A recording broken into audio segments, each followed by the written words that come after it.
بیٹھے ہوئے تھے مولانا، تو انہوں نے شعر پڑھا.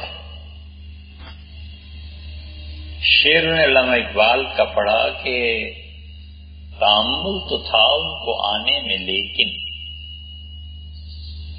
تأمل تو تھا ان کو آنے میں لیکن، تأمل تو تھا ان کو آنے میں لیکن، آنے میں ہیں بتا تو صحیح طرز انکار کیا. ہاں بتا تو صحیح طرز انکار کیا تھی. مجھے ایسے مصرع یاد رہا، مگر یہ بتا طرز انکار کیا تھی. مگر یہ لفظ یہ غلط ہو جائے کیونکہ لیکن اور مگر دونوں جمع نہیں ہو سکتے. بتا تو صحیح طرز انکار کیا تھی. طرز انکار پہ ہمیں ان کی عادت کا پتہ تھا نا، جب بات کرنا ایسے ہی بیٹھے بیٹھے شروع کی تو ہم نے گھڑی دیکھی، پون گھنٹہ تک طرز انکار پہ ہی بات کرتے، شعر پہ شعر، بات پہ بات، پتہ نہیں کیا چیز تھی. آخر ایک مرتبہ وفات سے پہلے میں نے ان سے پوچھا، میں نے کہا حضرت یہ چیز ہے کیا؟ مطالعہ بھی یہ نہیں ہے کہ بہت زیادہ تھا، لیکن کہ اپنی ایک لائبریری تھی، 7-8 الماریاں بھری تھی کتاب. مودودی صاحب بڑی قدر کرتے تھے. ایک زمانے میں وہ رائٹ ہینڈ رہے مولانا. مولانا جو چیز لکھتے تھے بھیجتے تھے، مشورہ ہوتا تھا، لاہور یہ جاتے تھے.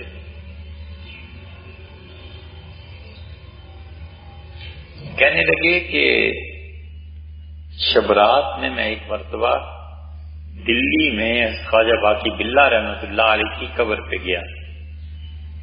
خواجہ باقی باللہ رحمۃ اللہ علیہ سے انہیں عقیدت تھی.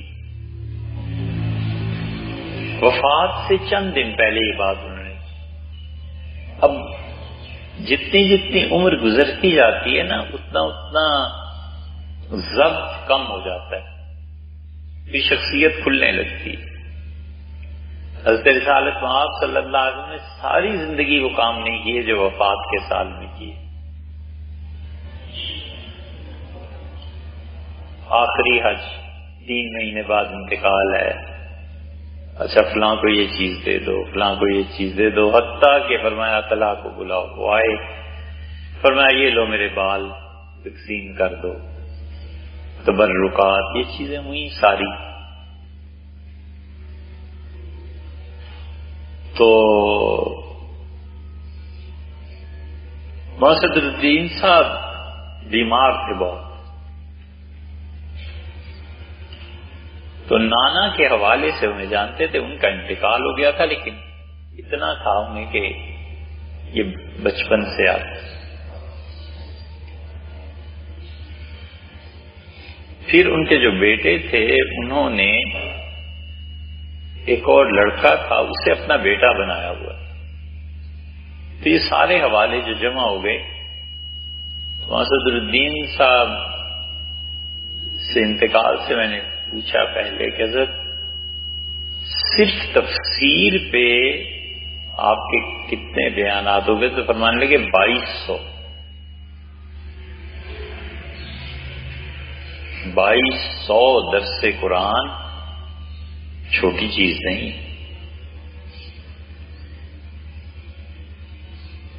سیٹلائٹ ٹاؤن میں جب یہ آغاز ہوا ہے سیٹلائٹ ٹاؤن کا بنا ہے، تو اس وقت جو نسل تھی نا 65 میں 70 میں، ان لوگوں نے پاکستان بنتے ہوئے بھی دیکھا تھا.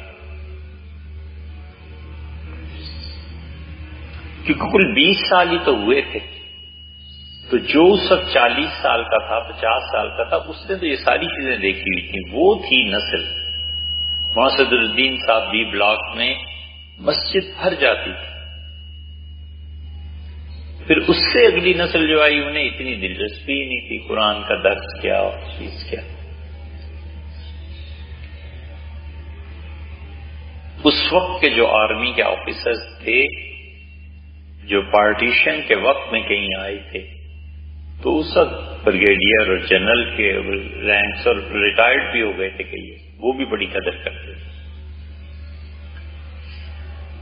تو وفات سے پہلے میں نے پوچھا، میں نے کہا حضرت یہ بتائیے یہ سارا ہے کیا؟ تو کہنے لگے شبرات کو میں خواجہ باقی باللہ رحمۃ اللہ علیہ کے مزار پہ گیا. خواجہ باقی باللہ رحمۃ اللہ علیہ بہت بڑے آدمی تھے، اتنے بڑے آدمی تھے کہ انہوں نے 6-7 جگہ تو بیعت کی ہے. یعنی اس درجے کے آدمی تھے کہ بیعت کے بعد خلافت بھی ہو گئی، سب کچھ ہو گیا. تو شیخ نے، وہ مشائخ بھی بڑے دیانتدار تھے، انہوں نے کہا بھیا جتنی اونچی تمہاری پرواز ہے نا، میری نہیں، کہیں اور سے جاؤ، کہیں اور رابطہ. پھر دوسری جگہ، پھر تیسری جگہ. آخر انہوں نے اللہ تعالی سے درخواست کی کہ پروردگار کوئی آدمی دے جسے میں یہ سب کچھ سمجھاؤں.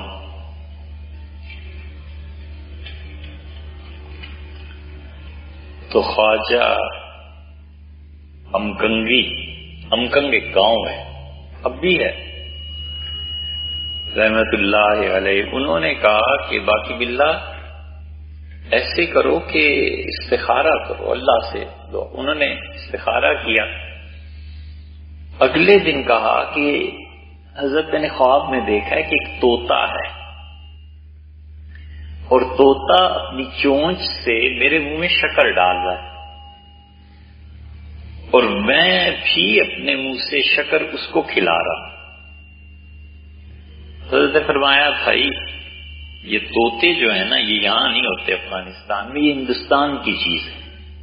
ہندوستان چلے جاؤ، اللہ کوئی آدمی دے دے گا. ہندوستان آئے، اس وقت نواب فرید تھے اکبر کے بڑے قریبی. یہ جہاں پنجاب یونیورسٹی ہے نا، یہ نا انجینئرنگ یونیورسٹی لاہور، یہاں ان کی خانقاہ تھی.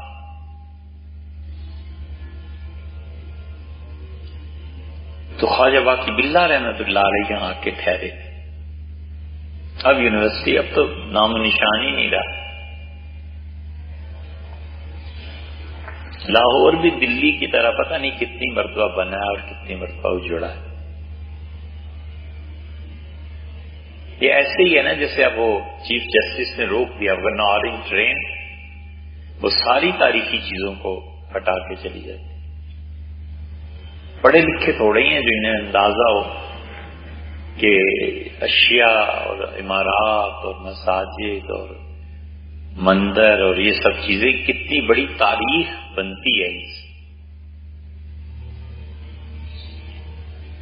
تو خواجہ باقی باللہ رحمۃ اللہ علیہ یہاں کے ٹھہرے. نواب فرید ان کا مرید بھی تھا، بڑی عزت کی، اسے خانقاہ لاہور میں بنا دی. پھر یہاں سے حضرت دلی چلے گئے تھے. حضرت مجدد الفسانی سرہندی رحمۃ اللہ علیہ فرماتے تھے سلوک مجھے میرے والد نے طے کرا. ان کے والد کا نام عبدالاحد تھا،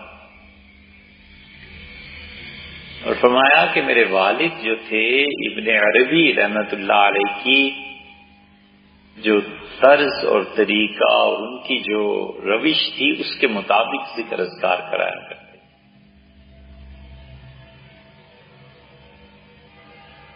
بڑی دلچسپ بات آپ کو بتاؤں، ہضم ہو جائے تو ٹھیک ہے، نہ ہو تو کسی کو بتانی نہیں چاہیے.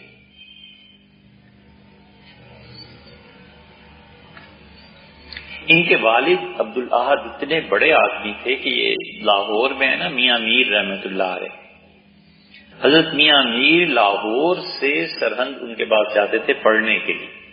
یہ ان کے شاگرد ہیں.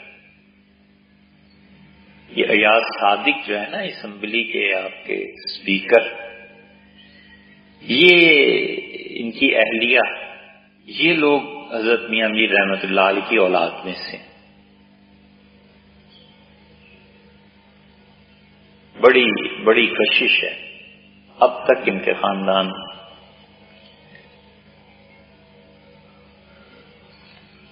مارکا چل رہا تھا علیم خان کا اور ریاض صادق کا. تو ریاض صادق صاحب کے بیٹے نے فون کیا، مجھ سے کہا کہ یہ حضرت میاں میر صاحب رحمۃ اللہ علیہ کو دیکھا ہے خواب میں اور حضرت نے یہ بات فرمائی. تو ہم نے کہا اس کا مطلب یہ ہے کہ مقابلہ تو ہوگا کانٹے دار اور جیتو گے تم ہی. بڑا خوش ہوا. 2,500 کے فرق سے شاید ہیں 2200. اب تک ان لوگوں میں یہ چیز باقی. تو میاں میر رحمت اللہ علیہ یہاں شاہ جہان بادشاہ آیا تھا حضرت کے پاس. اسی لیے کئی بار ہم کہتے ہیں یہ جو ایچسن کالج ہے، گورنر ہاؤس ہے، یہ ساری زمین اس خانقاہ کی. یہ تو گوروں نے خانقاہ کو ہٹایا اور زمین جو تھی اس پہ گورنر ہاؤس بنا، اور یہ ساری اس خانقاہ کی جاگیر تھی. تو حضرت مجدد رحمت اللہ علیہ نے اپنے والد سے سارا ذکر، اذکار، سلوک، مراقبات کیے تھے، لیکن استعداد بہت تھی، وہ مزید چاہتے تھے. شیخ ہی کوئی نہیں ملا ہندوستان میں اس زمانے میں.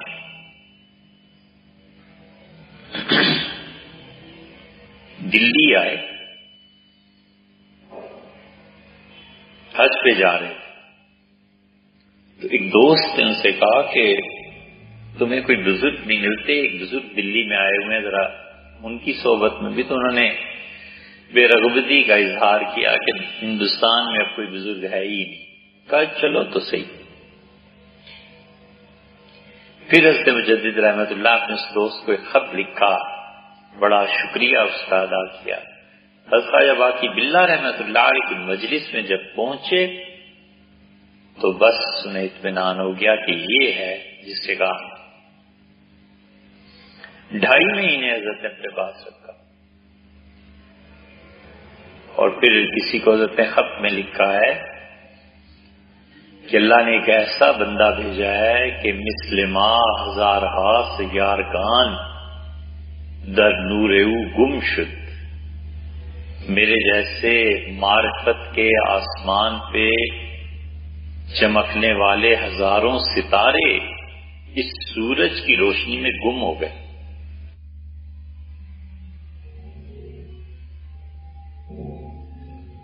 خواجہ باقی باللہ رحمت اللہ علیہ نے ایک دن انگلی سے اشارہ کر کے کہا کہ یہ ہے وہ لڑکا.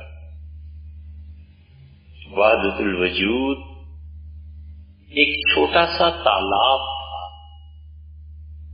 اور یہ ہے جس نے ہمیں اس تالاب سے نکال کے سمندر میں پھینک دی، وحدت الشہود پہ لے آئے.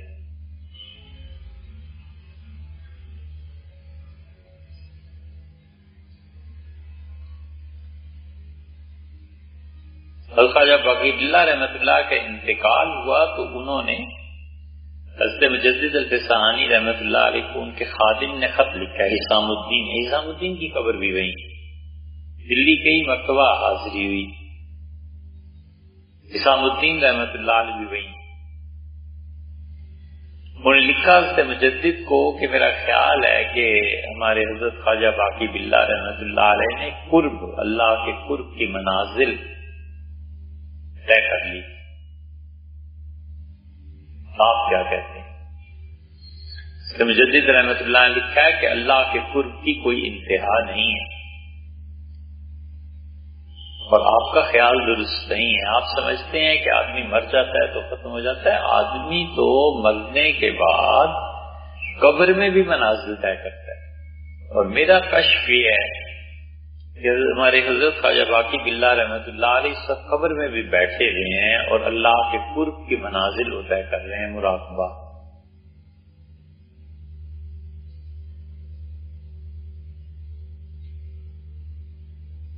جو بات نہ ہضم ہونے کی ہے نا. پھر انہوں نے ایک جگہ لکھا ہے حضرت نے کہ ابن عربی رحمت اللہ علیہ نے کہا کہ ایک ایک ہے خاتم النبیین، انبیاء علیہ السلام پورے ہو حضور صلی اللہ علیہ وسلم، ایک ہے خاتم الاولیاء کہ اولیاء اللہ میں اسے ایسا مقام ملا کہ اب قیامت تک ایسا ولی پیدا ہی نہیں ہو۔ تو خاتم النبیین خاتم الاولیاء سے فائدہ اٹھاتا ہے، سمجھتا ہے، سمجھے؟ حضرت مجدد رحمت اللہ علیہ یہاں آ کے پھڑک گئے، مگر کوئی ایسا نہیں ہوتا۔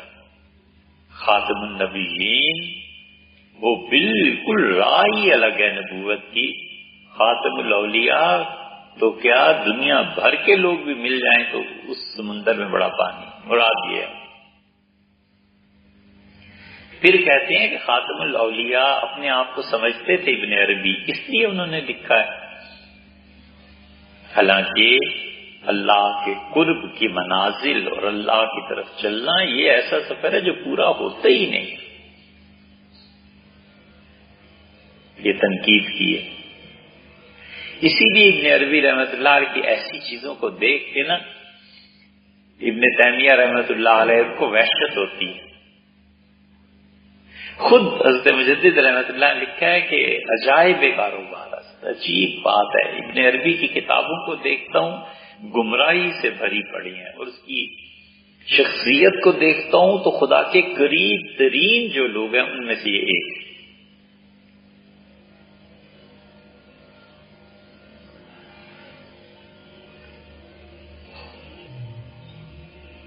تو حضرت مجدد رحمت اللہ علیہ، خواجہ باقی باللہ رحمت اللہ بڑے بہت کمال کے آدمی تھے، ان کی پیاس کا کیا کہنا، اتنے بڑے بڑے مشائخ نہیں وہ سیرابیوں سے۔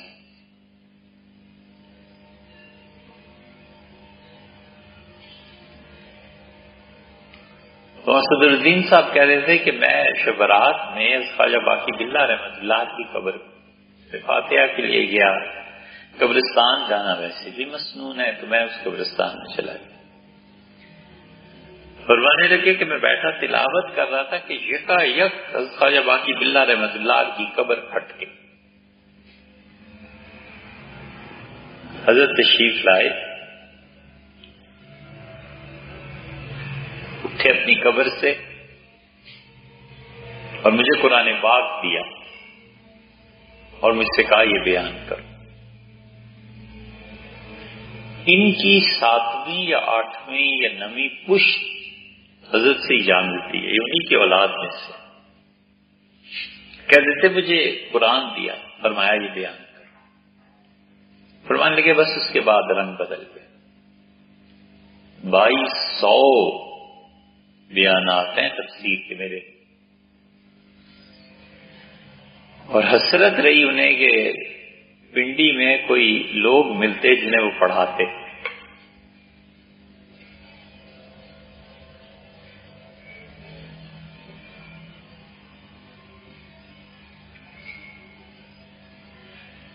ایک اور شخصیت ہیں وہاں لاہور میں،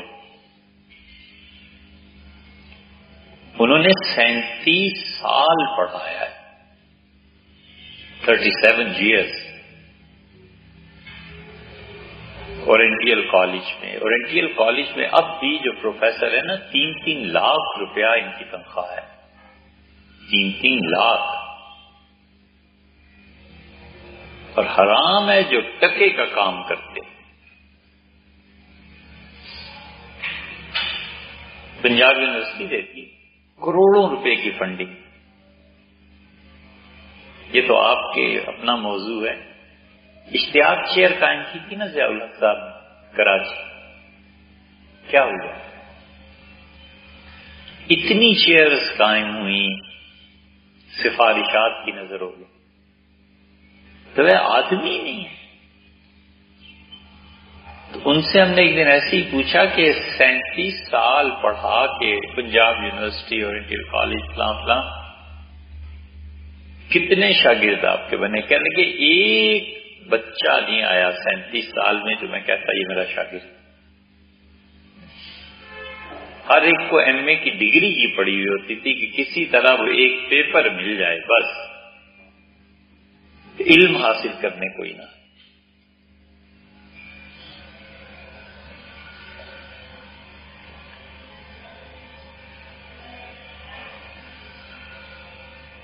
اس لیے علامہ اقبال وحدت الوجود پہ تھے، وحدت الشہود پہ تھے، بلکہ پھر آہستہ آہستہ وقت کے ساتھ ساتھ ان پہ اپنے والد کی نسبت غالب آئی، ان کے والد قادریہ سلسلے، اسی لیے انہوں نے علامہ کو بھی قادریہ سلسلے میں بیعت کروایا۔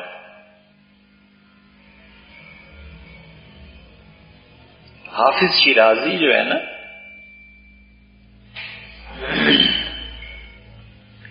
ان کو بہت لوگوں نے یہ سمجھ کے چھوڑ دیا کہ یہ شرابی ہے۔ حافظ شیرازی کا کلام پڑھو، اتنا شراب کا ذکر ہے، اتنا ذکر ہے کہ آدمی کہتا ہے ہوا ہی نہیں کیا۔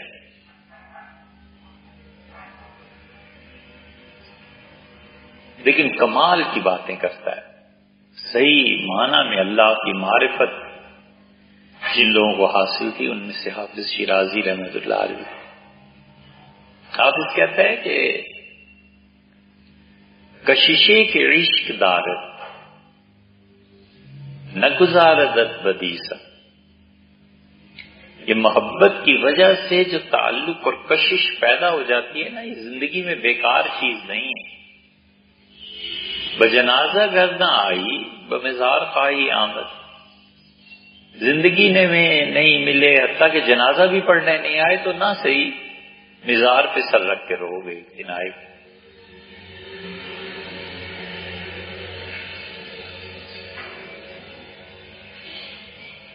یہ ہوتا ہے۔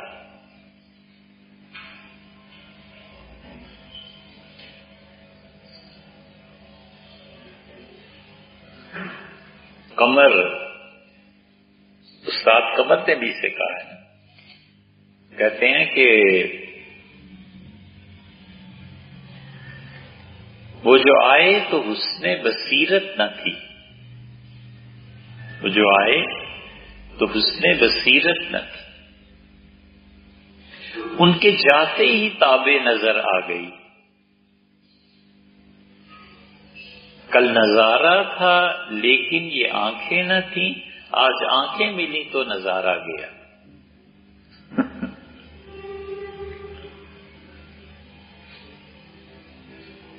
تو حافظ شیرازی اسی بات کو کہتے تو علامہ میں وہ جو نسبت تھی نا اپنے والد کی، ہم جاوید نامے کی بات کر رہے تھے، کہاں سے کہاں بادشاہ پہنچی۔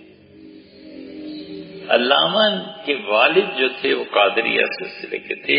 حیرت ہوتی ہے، علامہ ایک جگہ لکھتے ہیں، غالباً حضرت پیر میر علی شاہ صاحب رحمۃ اللہ کو لکھا ہے کہ حضرت میں جب 3-4 سال کا تھا اور والد حقہ پیتے تھے اور میں ان کے پاؤں میں بیٹھا کھیلتا رہتا تھا، میں اس وقت سے ابن عربی اور حافظ شیرازی کا نام سنتا ہوں۔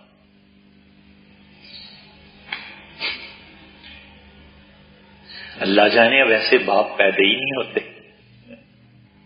لوگ کہتے ہیں بچوں کے دل پہ، ہم کہتے ہیں باپ ہی مر گئے ایسے۔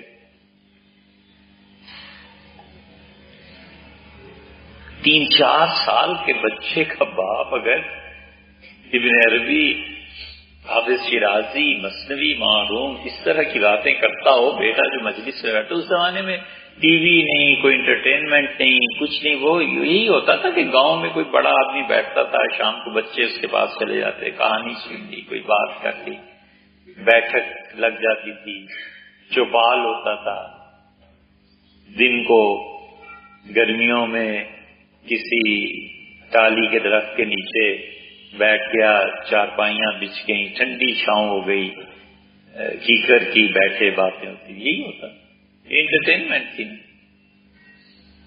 اب انٹرٹینمنٹ پورا میڈیا لگا ہوا ہے کہ 30 اکتوبر کو کیا ہو، کوئی علم نہیں، کوئی ادب نہیں، کوئی ذکر نہیں. اب تو بھولے سے مہینوں کبھی میڈیا میں نہ علامہ اقبال کا کوئی کلام ہے، نہ حالی کی کوئی بات ہے، نہ سر سید کی کوئی بات ہے. علماء کہتے تھے حرام ہے، ہم کہتے ہیں اب انہیں قبر سے اٹھا کے کوئی کہے کہ حضرت آپ تو کہتے تھے کہ پی ٹی وی پہ علامہ اقبال کی جو نظم گائی گئی ہے یہ دیکھنا حرام ہے.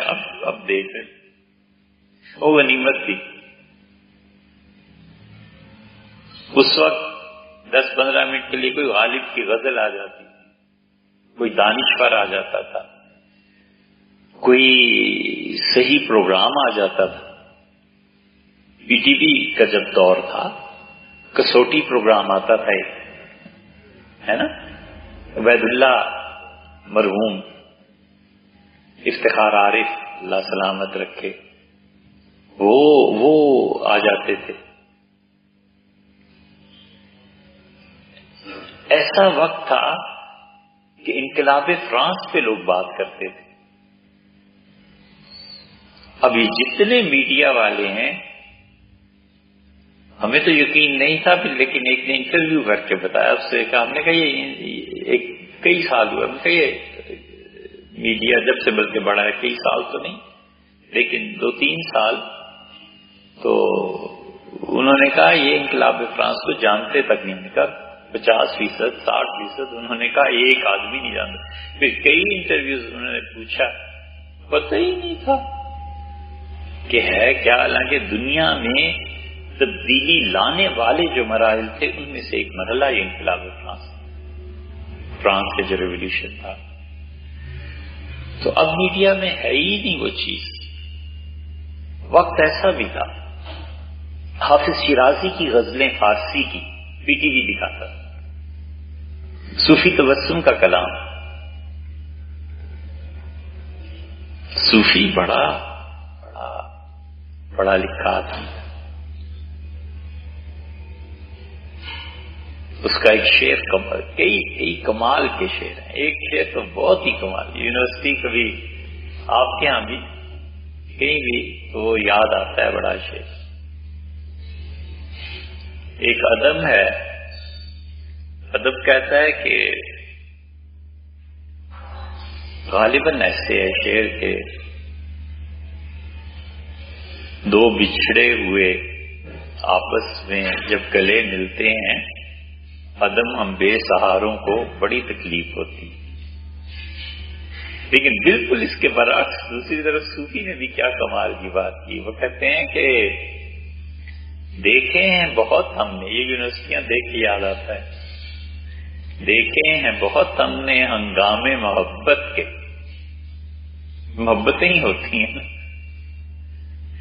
دیکھے ہیں بہت ہم نے ہنگامے محبت کے، آغاز بھی رسوائی انجام بھی رسوائی. ایسے کمال کی بات کہی ہے. مسئلہ کیا ہے اس غزل کا؟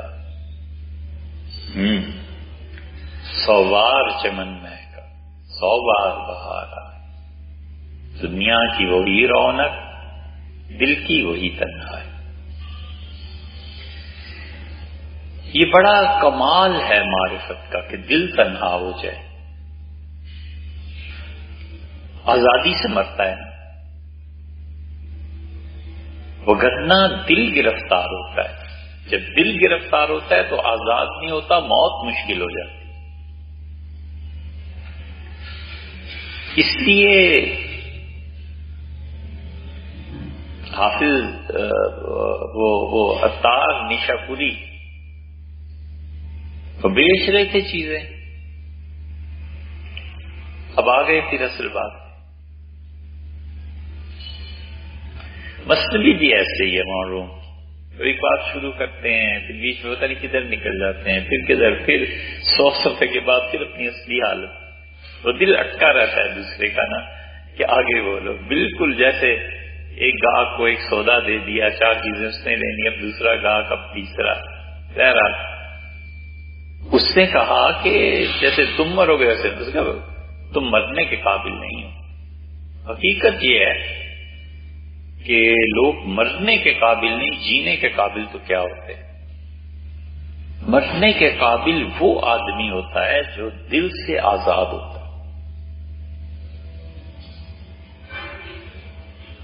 دل اور دماغ دونوں جب ایک ہی طرح کی گفتگو کرنے لگے تو یہ نفس ہے، اور دماغ جب دل کی بات کہنے لگے، وہ دل جو پاک ہوتا ہے، اس پاک دل جیسی بات دماغ کرنے لگے تو یہ معرفت کا آغاز ہے۔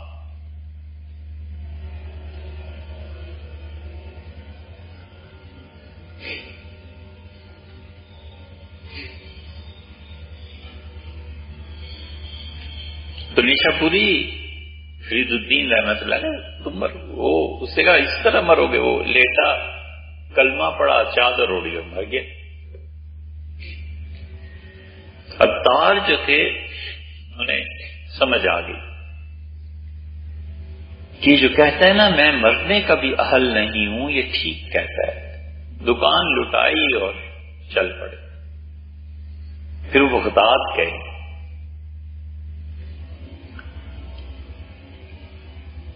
بغداد میں دو چیزیں ان میں آ گئی۔ بغداد جب کبرا رحمت اللہ علیہ زندہ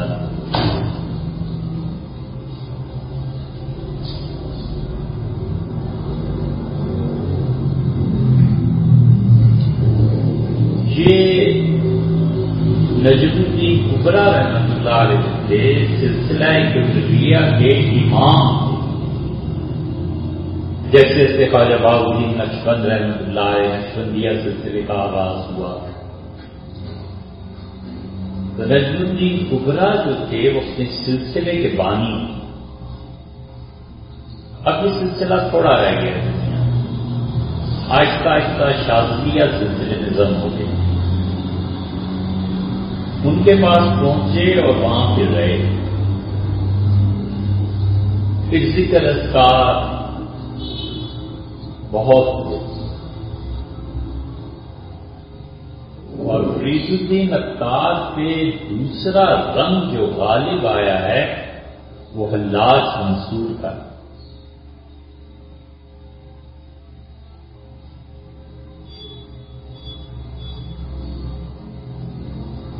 اور رابعہ بصری۔ یہ رابعہ تو گم ہو جاتی اگر ان کی تعلیمات، ان کی چیزیں یہ فرید الدین عطار رحمۃ اللہ علیہ نہ بیان کرتے تو وہ تاریخ کی نظر سے گئی، تاریخ کی نظر ہی نہ جاتی۔ ان پہ یہ بھی اثر ہے اور یہ بھی اثر ہے، لیکن چونکہ ان کے شیخ نے منع کر دیا تھا انہیں کہ بیعت نہیں کرتے، اب تو خلافتوں میں ڈھیر ہوتے ہیں، اس زمانے میں مشائخ یہ سمجھتے تھے کہ اس کو خلافت دے دی نا اس کا کام ٹھیک نہیں ہو۔ اور شیخ کے ساتھ ہوا تھا مذکریہ صاحب رحمۃ اللہ علیہ صاحب، ایک کوئی ان کا مرید تھا، کسی نے اسے خلافت دے دی تو شیخ فرما دیتے لڑکا اچھی خاصی ترقی کر رہا تھا، اس کی راہ مار دی، خلافت دے کے اس کی ترقی ختم کر۔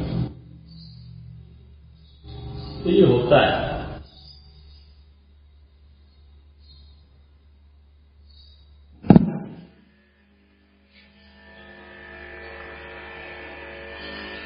فرید الدین عطار رحمت اللہ علیہ بغداد سے جو دولت لے کے آئے تھے، اس پہ پھر انہوں نے کتاب لکھی، کئی کتابیں۔ ان کی ایک کتاب ہے منطق الطیر۔ یہ منطق الطیر جو ہے 2 انگلش ترجمے اس کے ہوئے ہیں، پارلیمنٹ آف دا برڈز اور برڈز پارلیمنٹ، دونوں قریب قریب کے نام ہیں، اور غالباً اردو میں اس کا کوئی ترجمہ ہی نہیں ہے۔ ان کی کئی ایک کتابیں ہیں، خیال آتا ہے اب کوئی گورے ہی آئے گا تو ان کتابوں کو ایڈٹ کرے گا، پھر مسلمانوں کو پیش کرے گا، تمہارے باپ دادے کی کتابیں ہیں، انہیں پڑھو۔ بدقسمتی ہے نا۔ طبقات ابن سعد جیسی سیرت کی بنیادی کتاب جرمنز نے ایڈٹ کر کے ہمیں دی اور کہا اس سے پڑھو، تمہارے نبی صلی اللہ علیہ وسلم سیرت کی بنیادی کتاب ہے، 9 جلدوں، کئی چیزیں ایسی۔ فرید الدین عطار کتنے بڑے آدمی بنے اس واقعے سے، اور جب تاتاریوں کا ہنگامہ پیش آیا ہے، قتل عام ہوا ہے، تو بیک وقت 2 رنگ ان میں تھے۔ ایک آدمی نے کہا، تاتاری نے پکڑا،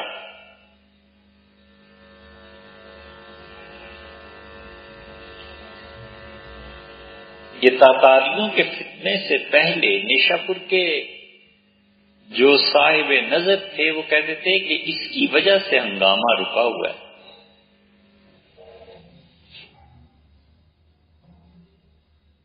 ہم دنیا میں قوانین کو دیکھتے ہیں، اس کے تابع ہوتے ہیں، اور اللہ کی نظر میں کوئی اور چیز ہوتی ہے۔ ہمارے لیے یہ بڑی بات ہے کہ احد میں صحابہ کرام رضی اللہ عنہ پیچھے ہٹے۔ اللہ کہتا ہے کہ احد کا ہنگامہ جو برپا ہوا ہے وَيَتَّخِذَ مِنكُمْ شُهَدَاءَ، ہم نے کچھ لوگوں کو شہادت کے مقام پر فائز کرنا تھا۔ اب وہ نہ درہ چھوڑتے نہ سب کچھ ہوتا تو یہ شہادت کہاں سے ہوتی؟ اللہ کہتا ہے ہم نے کچھ لوگوں کو شہادت کے مقام پہ فائز کرنا۔ اللہ کے اپنے قوانین ہیں، وہ کسی کا پابند تھوڑا ہی۔ نیشاپور کے اہل نظر کہتے تھے کہ اس کی وجہ سے ہنگامے رکے ہوئے، اگر اسے کچھ ہو گیا نا تو پھر دیکھنا کیا ہوتا ہے۔ تاتاریوں کے جب حملے شروع ہوئے تو نیشاپور انہوں نے عطار کو پکڑ لیا۔ یہ جتنے دنیا میں عطاری نسبت کرتے ہیں نا، یہ ان کی وجہ سے نسبت کرتے ہیں، وغیرہ فرید الدین عطار رحمۃ اللہ کا اپنا کوئی سلسلہ نہیں ہے۔ تو 2 چیزیں ان پہ بیک وقت تھیں۔ ایک تاتاری نے پکڑا اور کہا کہ چلو میرے ساتھ، چل پڑے، اس سے کہا بیچنا ہے تمہیں، چپ رہے۔ ایک اور کوئی ملا، وہ حضرت کو جانتا تھا، اس نے کہا میرے ہاتھ بیچ دو، انہیں چھوڑ دو۔ فرید الدین رحمت اللہ علیہ نے کہا کہ نہ بیچنا، میری قیمت بہت بڑی ہے، بہت زیادہ ہے، بڑے پیسے ملے۔ آگے گئے تو کسی نے کہا کہ یہ بہت بڑا آدمی ہے، میرے پاس پیسے نہیں ہیں، مجھے دے دو۔ تو کہنے لگے کہ اسے دے دو، میں بہت چھوٹا آدمی۔ اسے غصہ آیا، اس کا تم تو پاگل ہو، وہاں جہاں پیسے مل رہے تھے وہاں بیچنے نہیں دیا، اور جو کچھ نہیں دے رہا اس سے کہتے ہو دے دو۔ اس سے شہید کر دیا۔ اس کے بعد جو فتوائیاں آئی ہیں تو اہل نظر کہتے تھے کہ ہم نے دیکھ لیا تھا اس کی وجہ سے یہ طوفان رکا ہوا تھا۔ فرید الدین عطار رحمت اللہ علیہ حکیم صنائی میں عقل کا بڑا عروج ہے، بڑا سمجھنا پڑتا ہے۔ ان کے کلام کو کوئی عام آدمی پڑھے نا، کہتا ہے یار کیا قصے کہانیاں۔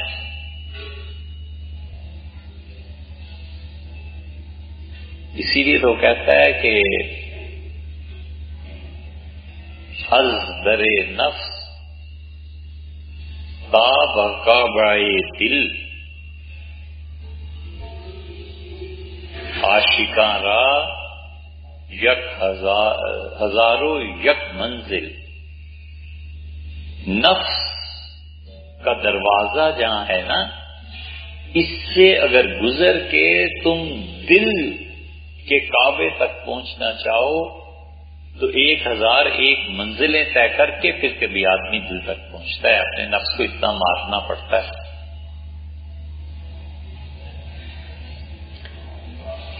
فرید کا کمال یہ ہے کہ انہوں نے عقل کے ساتھ عشق کو جمع کر دیا. کمال کا عشق ہے. پرندوں کی کہانیاں ہیں، پرندے سمبالک ہیں. ایک پرندہ کچھ کہتا ہے، دشمن تک کتا ہے. اور ان دونوں کے بعد جو تیسرا آدمی آیا ہے نا، وہ معلوم ہے. مولانا خود کہتے ہیں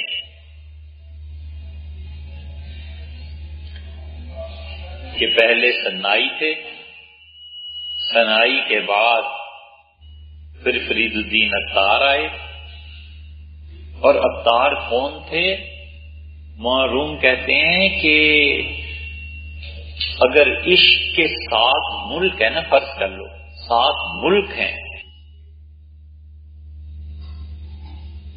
7 ملکوں کی سیر اور جن 7 ملکوں کے گلی کوچے سے ہر جگہ سے شناسا فرید الدین عطار ہے، میں ان 7 ملکوں میں سے کسی ایک گلی کی نکڑ پہ کھڑا ہوں، میں اس سے زیادہ کچھ نہیں ہوں فرید کے مقابلے. اسے 7 ملک دیکھے ہیں اور میں ایک گلی کی نکڑ پہ کھڑا ہوں، میرا یہ حال ہے. مثنوی میں مولانا نے اعتراف ہوتا ہے. غالب نے بھی اعتراف کیا. غالب کیا کہتے ہیں؟ غالب نے کس کا اعتراف کیا ہے؟ میر کا اعتراف سب نے کیا ہے. ہم ہوئے کہ تم ہوئے کہ میر ہوئے، سب اسی کی زلف کے اسیر ہوئے. آپ بے بہرا ہے جو معتقد میر نہیں. نہ ہوا پر نہ ہوا میر کا انداز نصیب. ذوق یاروں نے بہت زور غزل میں مارا. میر ظاہر ہے میر تک کون پہنچ سکتا ہے؟ بس بعد والوں نے اعتراف کیا. اقبال بھی اعتراف کرتے ہیں، علامہ مرحوم. تو تیسرے آدمی معروم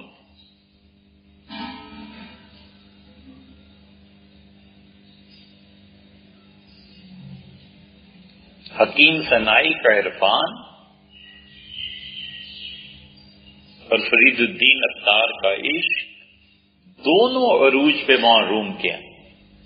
اور معروم کی روح نے علامہ اقبال کی روح کو جا کر دبوچ لیا، پکڑ لیا، چھا گئی ہے ان کی. علامہ کے کلام میں جتنا کچھ نظر آتا ہے یہ فیض ادھر کا ہے. اچھا بھائی، ہم بہت پہلے اس نتیجے پہ پہنچے، لیکن کبھی اظہار کرنے کی ہمت نہیں ہوئی کہ ہم کیا، ہماری اوقات کیا، ہم کہاں سمجھتے ہیں. جس دن حضرت شاہ عبد القادر صاحب رائے پوری رحمت اللہ علیہ کا جملہ پڑھا، اس دن ہم نے کہا یہ ہے بات. حضرت نے خود ایک جگہ فرمایا کہ علامہ اقبال کی روح کو معروم سے فیض ملا. ہم نے کہا یہ ہے ایک عارف باللہ کی شہادت، یہ ہے وہ چیز. بڑے صاحب کشف، ان کے یہاں کشف تو یہ بالکل معمولی باتیں تھیں. ایک جملہ کہہ دیتے تھے، پتہ چلتا تھا 10 سال بعد جا کے پتہ چلا کہ اچھا یہ فرمایا. بہت بہت ایسے ہی نہیں تھے. ان کی نظر کبھی کبھی لوح محفوظ تک پہنچتی تھی. حضرت شاہ عبد القادر صاحب رائے پوری رحمۃ اللہ علیہ کی اتنی دور کی بات کرتے تھے، حضرت خود فرماتے ہیں ابو الحسن علی ندوی رحمۃ اللہ علیہ، فرمایا سارا رمضان گزرا، چاند نظر آیا تو عشاء کی نماز میں نے پڑھی سخت وحشت کی حالت میں، اور بڑا افسوس تھا کہ اس رمضان میں کس کس نے حضرت سے کیا کیا سیکھا، کیا کیا فیض پایا، ایک میں ہی ایسا تھا اس سے کچھ نہیں ملا۔ تو وطر سے جو ہی سلام پھیرا تو دیکھا حضرت کے خادم کھڑے ہیں، فرمانے لگے حضرت نے یاد فرمایا، میں آگا گیا، حضرت رحمت اللہ علیہ لیٹے ہوئے تھے، فالج تھا، معذوری کے عالم میں، تو اسے فرمایا علی میاں آپ ندوہ میں تفسیر پڑھاتے ہیں، وہ اس آیت کی تفسیر کیا ہے، حتیٰ اذا استیأس الرسل، یہاں تک کہ انبیاء علیہ السلام مایوس ہو گئے، اس کی کیا تفسیر ہے؟ میں کھڑا تھا بیان کرنے لگا، اب حضرت رحمت اللہ سننے کی بجائے کبھی اس سے بات کر رہے ہیں کبھی اس سے بات کر رہے ہیں، تو آخر ایک حد تک بیان کر کے میں چپ ہو گیا، اشارہ کیا کہ بس جاؤ۔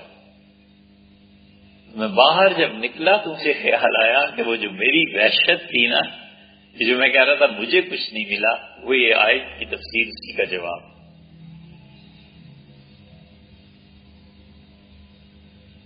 آپ کو بڑی حیرت ہوگی شاید کہ آپ کہتے ہیں لوح محفوظ پہ ان کی نظر پڑی تھی، ہم ہی نہیں کہتے، یہ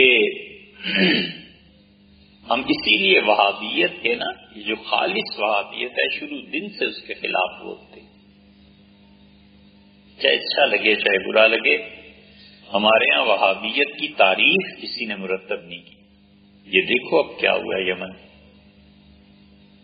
جنازے پہ جان بوجھ کے اٹیک کر رہے ہیں، پتہ ہے جنازہ ایسا، یہ سفاکی جو ہے نا خون بہانا، ان وہابیوں کی سرشت میں داخل ہے، اس بری طرح اب لاشیں گر رہی ہیں اور خون بہ رہا ہے۔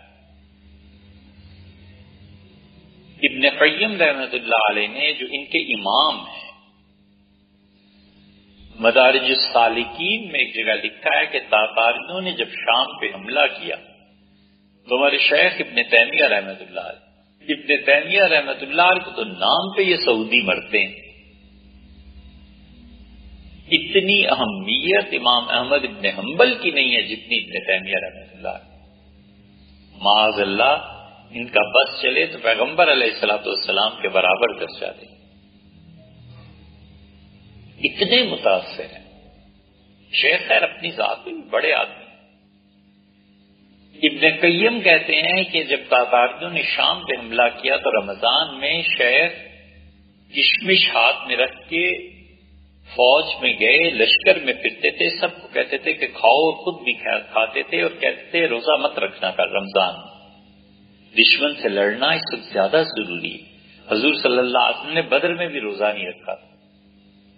شیخ کا بڑا مقام تھا، لوگ انہیں دیکھ کے متاثر ہوتے تھے اور ہر ایک کو کہتے تھے کل یقیناً ہم جیتیں گے، کل جیتیں گے۔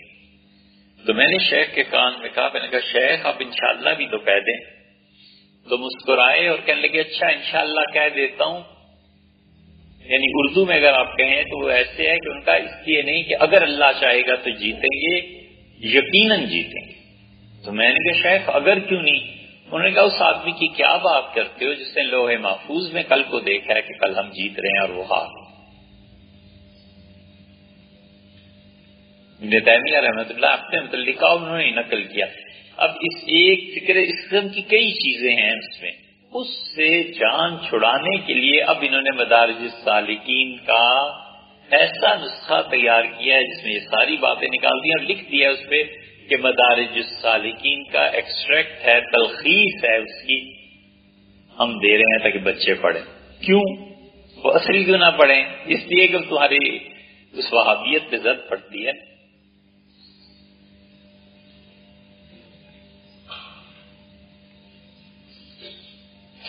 حضرت نے فرمایا رحمہ اللہ کہ علامہ اقبال کو وہاں روم سے فیض ہوا، اور وہاں روم میں مثنوی میں علامہ ایسے گم ہیں کہ یعنی آپ اندازہ کریں، ایک تو ہے کسی کی فکر سے متاثر ہونا، ہوتا ہے آدمی کسی کی فکر سے متاثر ہوتا ہے، ہر آدمی ہوتا ہے. بڑے بڑے ہسٹورینس ہیں، آدمی کہتا ہے اس نے فلاں سے اثر کیا، اس کی تحریک میں فلاں کا کی چھلک ہے، یہ آدمی وہاں سے، یہاں تک کہ علامہ فزیکلی غرق ہو گئے.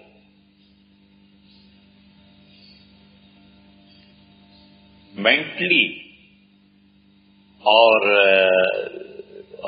اپنی فکر کے اعتبار سے تو تھے ہی تھے، جسمانی طور پہ بھی اتنے کھل گئے کہ 2 مرتبہ ایسے ہوا. ایک مرتبہ اپنے خادم، کیا نام تھا، علی بخش، وہ بیچارہ سیالکوٹ کا کہاں کان پڑ علامہ کی خدمت کرتا رہتا تھا.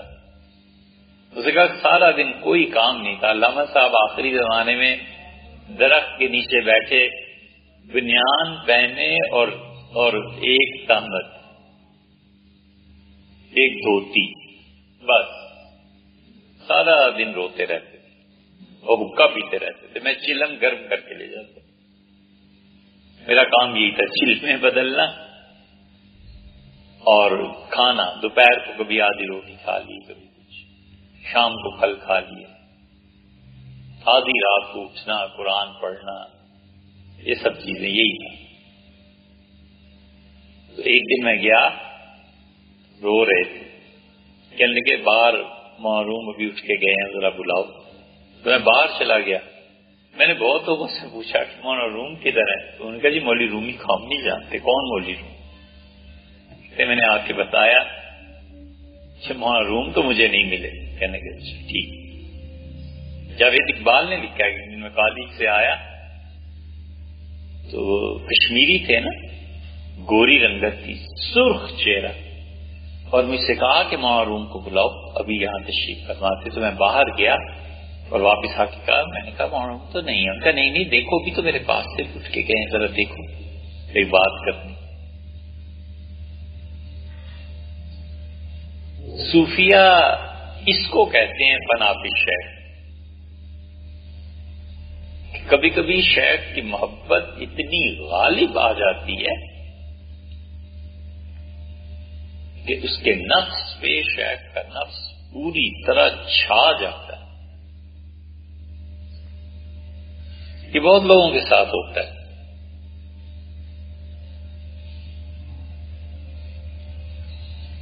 انجذاب کی کیفیت زیادہ و جذب کرنے کی بچوں میں ہوتی ہے نا، تو یہ بچے بالکل اپنے ٹیچر کی طرح بولنے لگتے ہیں، اسی کی طرح لکھنے لگتے ہیں، اسی کی طرح کا لباس پہننے کی تمنا ہوتی ہے. بچے ہوتے ہیں نا تو کیفیت غالب آ جاتی. بعض لوگوں میں، مغلوں میں بادشاہت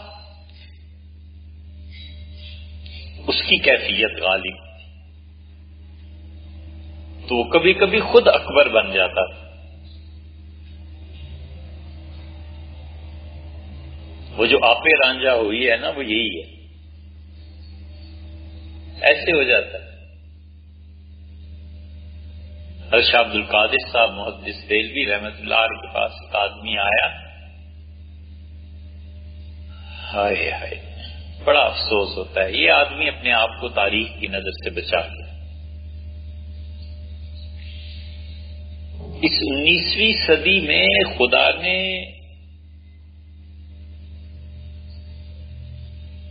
چھاچ الٹ دی، ہیروں سے بھری ہوئی چھاچ اللہ نے الٹ دی. اتنے بڑے بڑے آدمی آئے، ہیرے تھے، لیکن سب ان سیاسی ہنگاموں میں کھو گئے. اب ان کو ڈھونڈو تو پتہ ہی نہیں چلتا کہ آدمی تھا کون. نام ملتا ہے، کوئی ایک آدھ ذرا سا دھواں اٹھتا ہے، پتہ چلتا ہے یہاں بھی کوئی آگ تھی. آدمی شاہ عبد القادر صاحب رحمۃ اللہ جیسا آدمی 1205 میں قرآن پاک کا ترجمہ پورا کیا، یعنی 200 اور کوئی 23 سال ہوتے ہیں، 33 سال، 250 سال اب کوئی چیز نہیں ہے۔ 250 سال پہلے بجلی تھی، پریس آ گیا تھا، یہ چیزیں تھیں۔ حرام ہے جو 2 صفحے ملتے ہوں کوئی ان پہ لکھ سکے کہ اتنا چھپایا اپنے آپ کو کہ کسی کو پتہ ہی نہیں چلا۔ بس ایک مسجد میں پوری زندگی گزار دی اس بندے نے، اور اللہ کے ہاں اس کی قبولیت کا حال یہ ہے کہ اب جب تک دنیا میں اردو زبان ہے کوئی آدمی ان کے ترجمے سے بے نیاز ہو ہی نہیں سکتا۔ ایسا پکا ترجمہ باندھ کے گئے ہیں کہ اردو زبان اگر دنیا میں 1000 سال بھی اور رہے نا، شاہ عبد القادر صاحب رحمۃ اللہ علیہ کے ترجمے سے نہیں چھوڑا نہیں جا سکتا۔ کہ خدا نے قبول کیا ہے تو ہی تو یہ حال ہے۔ لیکن 2 صفحے لکھنے پڑ جائیں، کچھ چھان مارا ہندوستان کی لائبریریوں کو مگر کچھ نہیں ملا۔ ایک آدمی کسی مقام پہ پھنس گیا۔ حضرت شاہ عبد القادر صاحب رحمۃ اللہ علیہ، یہ کبھی کبھی ہوتا ہے، حضور صلی اللہ علیہ وسلم سے بھی ہوتا تھا۔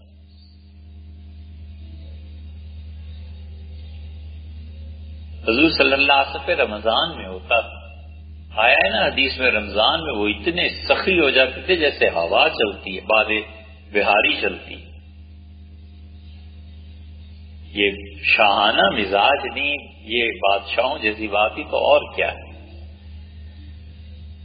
حکم دیا مکہ میں، فتح مکہ پہ فلاں فلاں فلاں فلاں کو قتل کر دو، 8-9 آدمی، فرمایا ولو بھی بیت اللہ کے پردے میں چھپے ہوں تو بھی اسے قتل کرتا ہے۔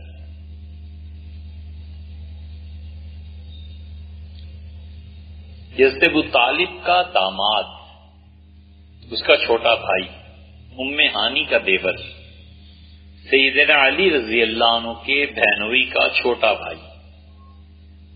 ہم قیاس کریں نا اپنے بہنوئی کو کہ اس کا چھوٹا بھائی وہ اپنے ہی گھر کا فرد ہوتا ہے، بہن کی وجہ سے کیسا تعلق، اٹھنا بیٹھنا۔ حضور صلی اللہ علیہ وسلم وہ شاعری کے ذریعے توہین کرتا تھا اسلام کی، تو رسول اللہ صلی اللہ علیہ وسلم آیا اس کو بھی قتل کرنا ہے، حکم ہو گیا۔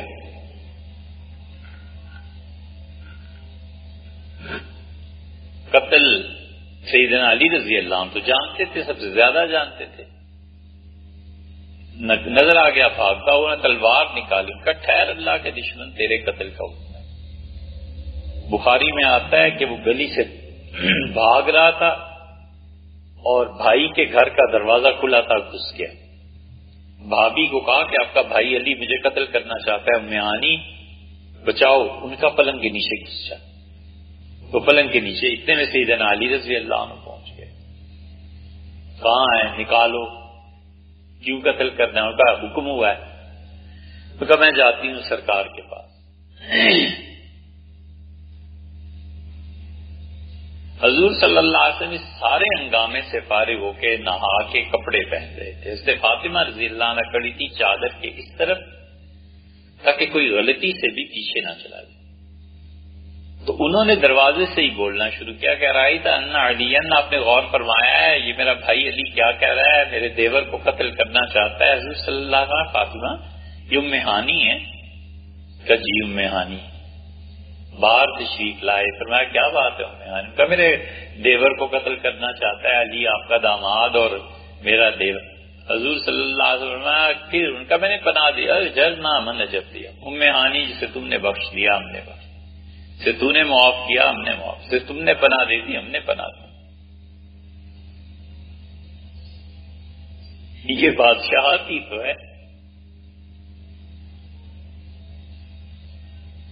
بادشاہ بمانا اللہ نے فضل فرمایا تھا اس کا ظہور ہے۔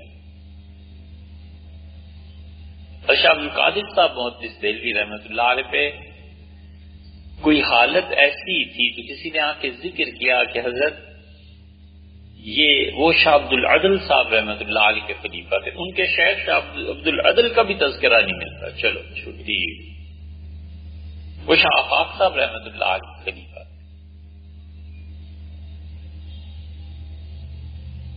یا اور کہیں سے بہرحال نقشبندی تھے. تو اس نے آ کے کہا کہ حضرت فلاں مقام پہ پھنس گیا.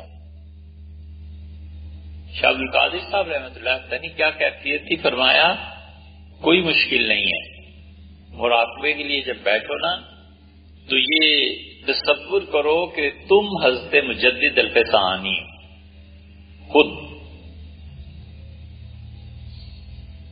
حتیٰ کہ اس میں فنا ہو جاؤ تو جو خدا کی رحمت حضرت پہ نازل ہوتی تھی تمہاری طرف متوجہ ہو جائے گی، نکل جاؤ.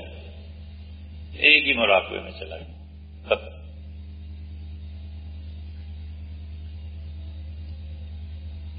تمہارا روم سے نا علامہ کو یہ نسبت حاصل تھی. اس لیے جاوید نامہ یہ چیزیں آپ پڑھیں تو علم، اخلاقیات، یہ تصورات بڑے عروج پہ.